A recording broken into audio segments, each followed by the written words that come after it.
भारत के लोगों को दिए जाने वाले हक एक एक करके संविधान में शामिल किए जा रहे थे।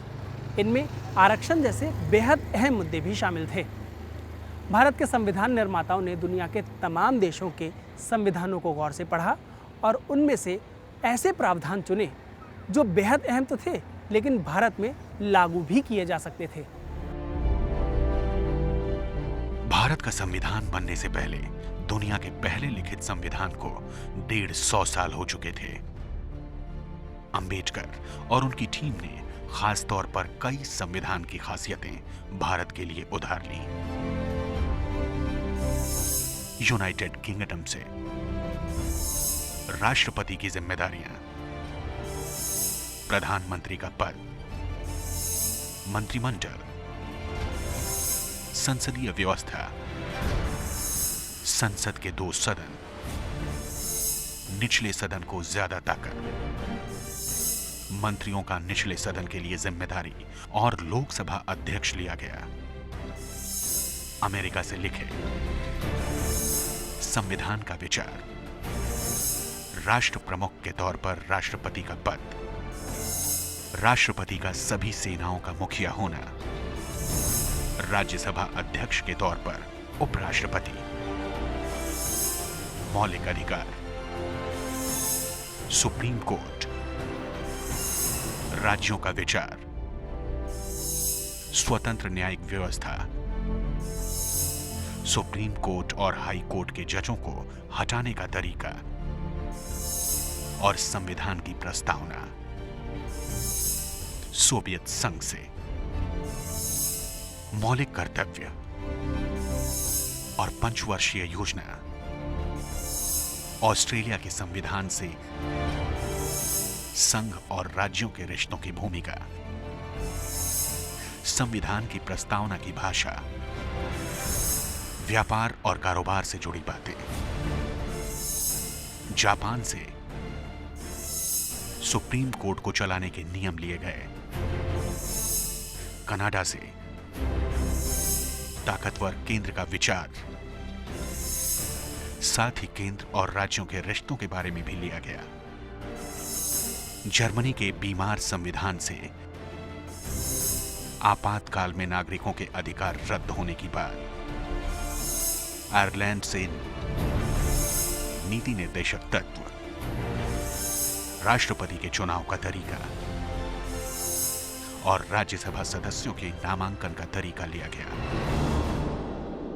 जो आधुनिक समाज में गवर्नेंस के रूल्स थे, जो प्रिंसिपल्स थे, उसके लिए तो निश्चित रूप से हमें दूसरे देशों से उधार लेने की ज़रूरत होती। 2 ऑप्शंस मूलतः हमारे सामने थे, एक या तो हम इंग्लैंड से लें या हम अमेरिका से लें। लेकिन भारतीय जो फाउंडिंग फादर्स थे जिन्होंने संविधान का निर्माण किया, उन्होंने बहुत रिसर्च किया और भारत के कॉम्प्लेक्स सिचुएशन को देखते हुए उन्होंने इंस्टीट्यूशंस को बहुत जगह से उठाया। उसी दौरान चर्चा हुई कि भारत में किस तरह का लोकतंत्र लाया जाए।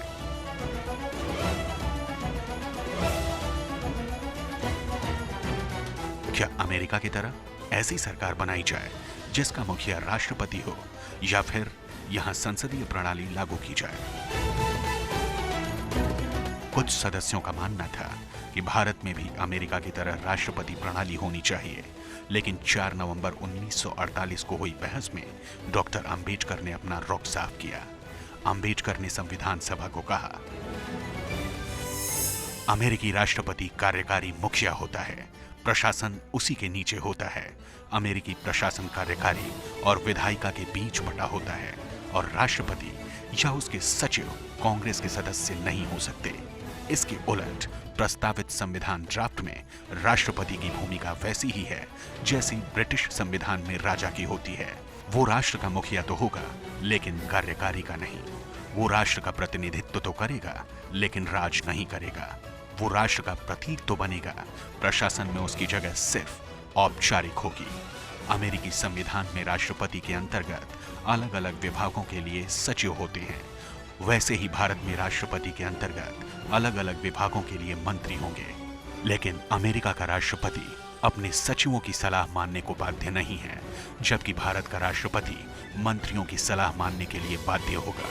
वो मंत्रियों की सलाह के उलट कुछ नहीं कर सकता। राष्ट्रपति अपने सचिव को कभी भी हटा सकता है, जबकि भारत के राष्ट्रपति के पास अपने आप मंत्री को हटाने की ताकत तब तक नहीं होगी जब तक संसद में बहुमत ना हो।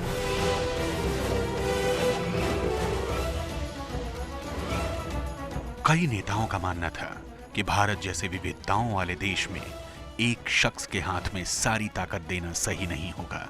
इससे बेहतर होगा सभी को सरकार में प्रतिनिधित्व मिले।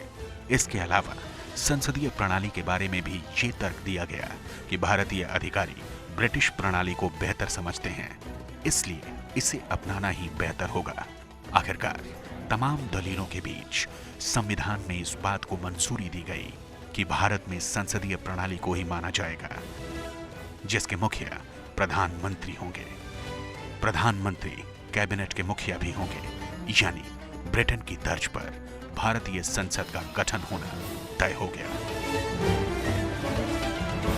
बाद में इस संविधान के अनुच्छेद 79 में साफ कर दिया गया कि भारतीय संघ में राष्ट्रपति और 2 सदन, लोकसभा और राज्यसभा होंगे।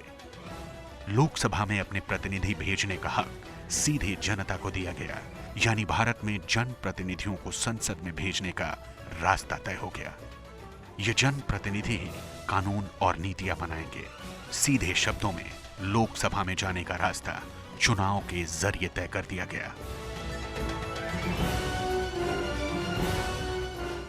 एक कारण तो ये है कि हमारे यहाँ इंग्लैंड का साम्राज्य था और हम उसके उपनिवेश के तौर पे थे, तो हमारे जो लीडर्स थे जितने भी, उसमें ज़्यादातर लोगों की पढ़ाई लिखाई भी इंग्लैंड में हुई थी और इंग्लैंड की व्यवस्था यहाँ लागू भी की गई थी, तो हम उससे वाकिफ़ थे। दूसरी बात यह है कि जिस तरह का कॉम्प्लेक्स सोसाइटी भारत में है, जिसमें बहुत जातियाँ, बहुत धर्म, बहुत भाषाएँ, बहुत सारे रीज़न हैं, उन सब के जो इंटरेस्ट हैं उनको यदि एक साथ मिला के गवर्नेंस करना हो यहाँ पर, तो उसके लिए राष्ट्रपति प्रणाली की जगह संसदीय प्रणाली बेहतर है।